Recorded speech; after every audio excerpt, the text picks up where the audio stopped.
दोस्तों एक शख्स का कहना है कि एक दिन मैं कब्रिस्तान में खड़ा होकर दुआ मांग रहा था कि अचानक मेरी नजर कुछ लोगों पर पड़ी जिन्होंने सफेद कपड़े पहने हुए थे और उनके नाक में रुई थी। ऐसा लग रहा था जैसे कब्रों से मुर्दे बाहर निकल आए हैं। वो कब्रों के इर्द गिर्द से कोई चीज नीचे से उठा रहे थे और मैं बहुत हैरान था कि ये मैं क्या देख रहा हूँ कि मुर्दे कब्रों से बाहर निकल आए हैं। खैर मेरी नजर जब दूसरी तरफ पड़ी तो मैंने देखा कि एक सफेद कपड़ों में बूढ़ा शख्स कब्र के साथ बैठा हुआ है। मैं उस बुजुर्ग के करीब गया, जाकर उस बुजुर्ग को सलाम किया और उस बुजुर्ग से पूछा कि बाबा जी ये कौन लोग हैं? मुझे लगता है कि ये मुर्दे हैं और ये कब्रों से निकलकर क्या चीजें नीचे से इकट्ठी कर रहे हैं। उस बुजुर्ग ने मुझे जवाब दिया कि बेटा ये मरे हुए लोग हैं जो अपनी अपनी कब्रों से निकलकर सवाब इकट्ठा कर रहे हैं। वो सवाब जो इनके रिश्तेदार और दूसरे लोग इन्हें भेजते हैं। ये मुर्दे अपना अपना सवाब नीचे जमीन से इकट्ठा कर रहे हैं। तो मैंने उस बुजुर्ग से कहा कि बाबा जी आपको सवाब की जरूरत नहीं है, आप इन लोगों के साथ मिलकर अपना सवाब इकट्ठा क्यों नहीं कर रहे? तो उस बुजुर्ग ने जवाब दिया कि बेटा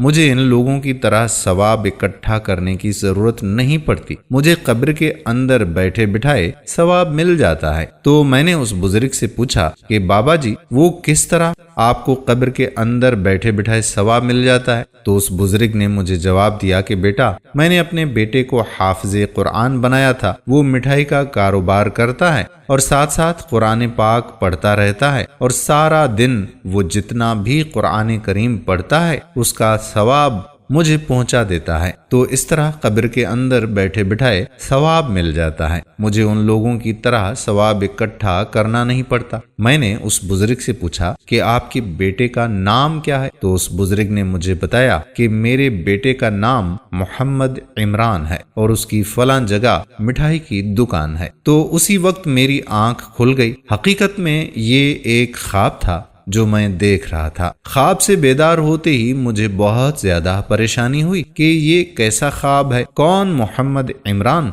और कैसी मिठाई की दुकान। मैं अगली सुबह उस बुजुर्ग की बताई हुई मिठाई वाली दुकान पर गया तो मैंने वहां पर एक शख्स देखा कि जिसने दाढ़ी रखी हुई थी और वो मिठाई भी बेच रहा था और साथ साथ उसके होंठ हिल रहे थे जैसे ये कोई चीज पढ़ रहा है। मैंने उस दुकानदार से पूछा कि आप मिठाई बेचते बेचते क्या पढ़ रहे हो और तुम्हारा नाम क्या है? तो उस मिठाई वाले ने मुझे बताया कि मेरा नाम मोहम्मद इमरान है और जब मैं मिठाई बेच रहा होता हूँ तो साथ साथ कुरान करीम पढ़ता रहता हूँ, इसलिए कि मैं हाफिज़े कुरान भी हूँ। इस तरह मेरा कुरान पाक पक्का भी रहता है और जो कुरान करीम मैं पढ़ता रहता हूँ और मेरा बाप मरा हुआ है तो ये कुरान करीम और इसका अजर सवाब मैं अपने मरे हुए बाप की रूह को रोजाना पहुंचाता रहता हूं। दोस्तों आज मुझे पता चल गया था कि वो वालिदैन कितने खुश नसीब होते हैं कि जो अपने बच्चों को कुरान करीम हिफ्ज करवाते हैं, फिर मरने के बाद भी उन्हें कब्रों में सुकून रहता है। मैंने इरादा कर लिया कि इंशाअल्लाह अज़्ज़वजल